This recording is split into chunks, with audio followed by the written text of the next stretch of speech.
Hey everyone! You read the title, and it's 100% accurate. I'm going to draw a comparison between running a business and picking up a guy or a girl. I know some of you serious folks might not love this title, but let me be clear right from the start, this isn't just for laughs. I'm going to prove to you, using the most down-to-earth language and real-life experience, that there's something here for all of us to learn. It's going to be fun, meaningful, and applicable not just to dating but also to your business career. Let's dive in. Today's main topic is this: running a business is a lot like trying to win someone over romantically. I'm talking shockingly similar, and I'm being serious here. So, what is business? There are tons of abstract definitions out there, but let me break it down in the simplest way. Business is like trying to charm someone. If you understand the process of winning over a girl or a guy, you're already halfway to figuring out how to win over a customer. I'm not kidding, let's get serious. In today's talk, I'm going to share two key similarities between dating and business. The first one is that both require you to be on the same level, let's call it matching vibes. Here we go. Part 1, Matching Vibes. Welcome to the first part of today's video. Business is a lot like dating, and the first similarity I've noticed is super interesting. It's easy to spot in romance but harder to see in business, and I'm going to break it down for you. Sometimes, you hear something so simple and think, man, why didn't I realize this sooner? It's like we've been going in circles in our careers or businesses without getting this key point.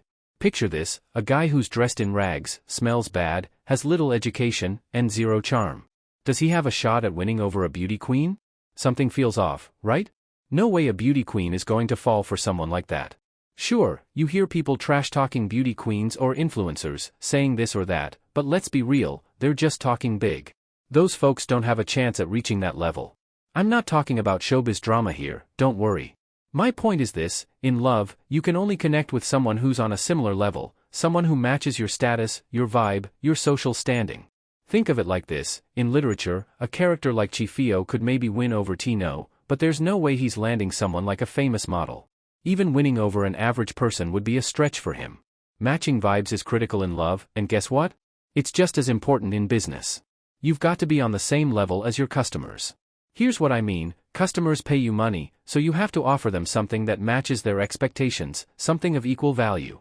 In other words, the value exchange between you and your customer has to feel balanced. It might tip slightly one way or another, but it's got to be fair. A lot of people mess this up, and it's a huge mistake. They think, the customer gives me money, I give them a product, and we're square. That's dead wrong, and I'll explain why. Your product alone is never enough to justify the money, time, or trust a customer gives you. If you don't get this, you'll never succeed in business. Your product is just a lifeless object, it's not on the same level as the customer's hard-earned cash or their time. I know that's tough to hear, but it's the truth. Life works this way, whether you like it or not. The days of monopolies are long gone. You're selling a bottle of skincare? 1,000 other people are selling the same thing. So, your product alone isn't enough to make you stand out.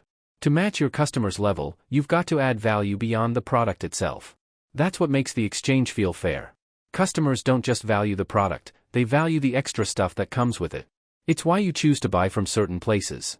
If a shop just hands you a product and demands money, unless it's some miracle cure, you're not going to feel good about it. For most products, that approach doesn't cut it. Let me give you an example.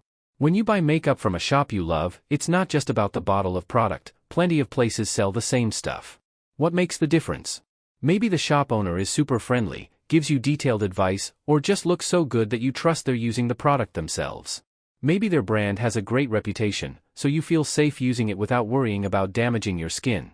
Or maybe they have amazing after-sales service, checking in to see how you're liking the product. Those things make you feel like the money you spent was worth it, it matches the value you're getting. Here's another example. I had this experience at a clothing store I've been going to for about 15 years. One hot afternoon, I walked in, and they handed me a glass of water and a cold towel. No other shop does that.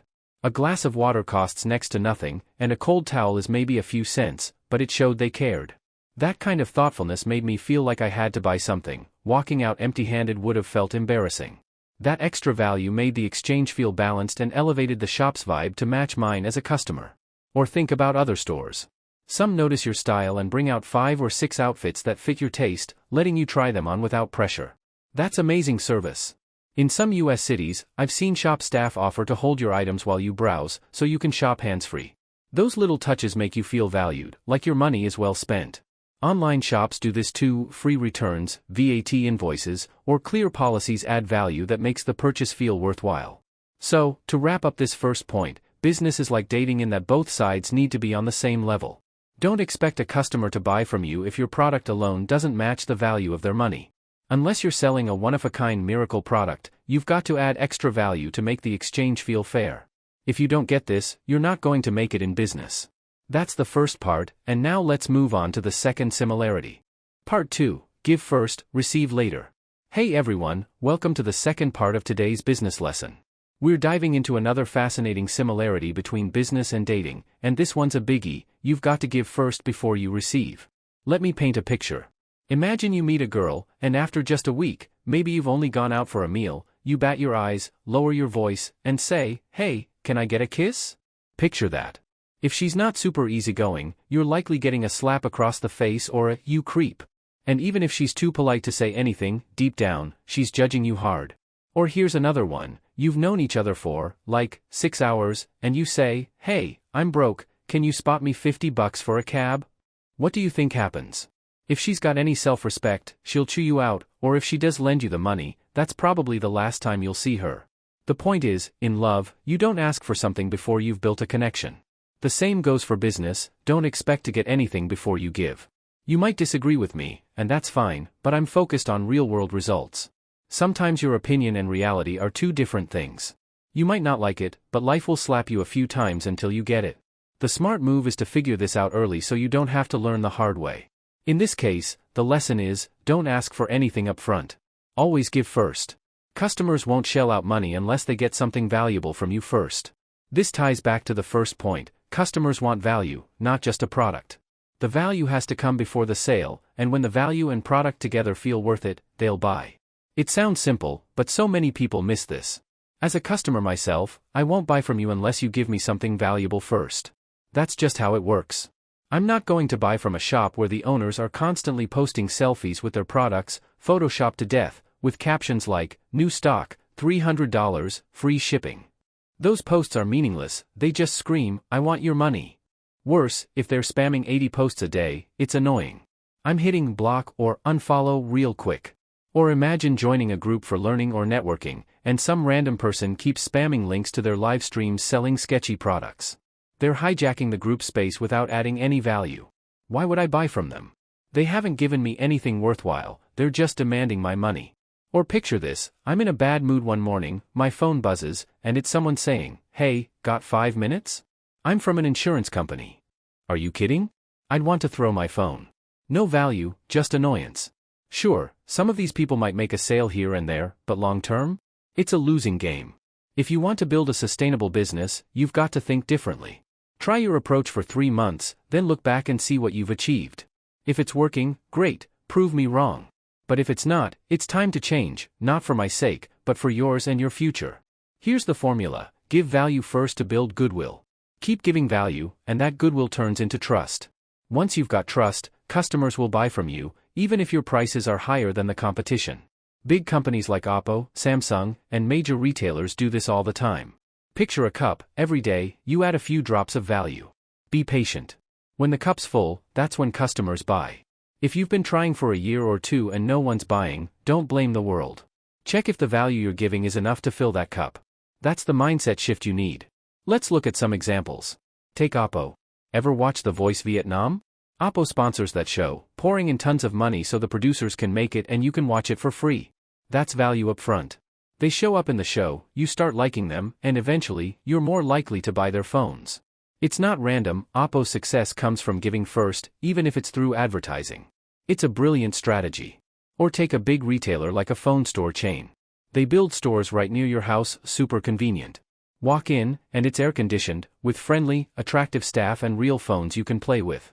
I once saw a kid selling lottery tickets walk into one of those stores and mess around with an iPhone, totally hooked. If that kid had $300, I bet $200 would go straight to buying a phone from them. Why? They gave him an experience first. That's not just marketing, it's a serious investment in creating value. Another example, Michelle Phan, the famous Vietnamese-American beauty influencer. Before she built her multi-million-dollar cosmetics brand, she started by posting free YouTube tutorials on skincare and makeup, teaching people how to use natural products. She gave away so much value for years, and people loved her for it. When she launched her own brand, they bought from her because they trusted her. She filled their cups with value first. Even in smaller groups, like the community on our Habits5days.com, I've seen people doing this right. Some sellers, who might not be billionaires but are making a few grand a day, take the time to consult with customers for hours, on Viber, Zillow, whatever, even if the customer isn't ready to buy. They give advice, answer questions, and build trust. Those customers come back, buy repeatedly, and tell their friends. It all starts with giving without expecting anything in return. Closing thoughts. So, today I've shared two big similarities between dating and business. You've got to match vibes. Your product needs extra value to be on the same level as the customer's money. Give first, receive later, build goodwill, then trust, and sales will follow. I could talk about more similarities, but this video's already pretty long. I'd love to do a part 2 of the series comparing business and dating, and I hope you'd be excited for it. For now, I'm out of time, but I want to say a huge thank you for watching and supporting me. I truly appreciate you taking in this content, and I promise there's more to come, more insights, more value, all to help you on your business journey so it doesn't feel so lonely or overwhelming. Thanks for watching, and I'll catch you next time.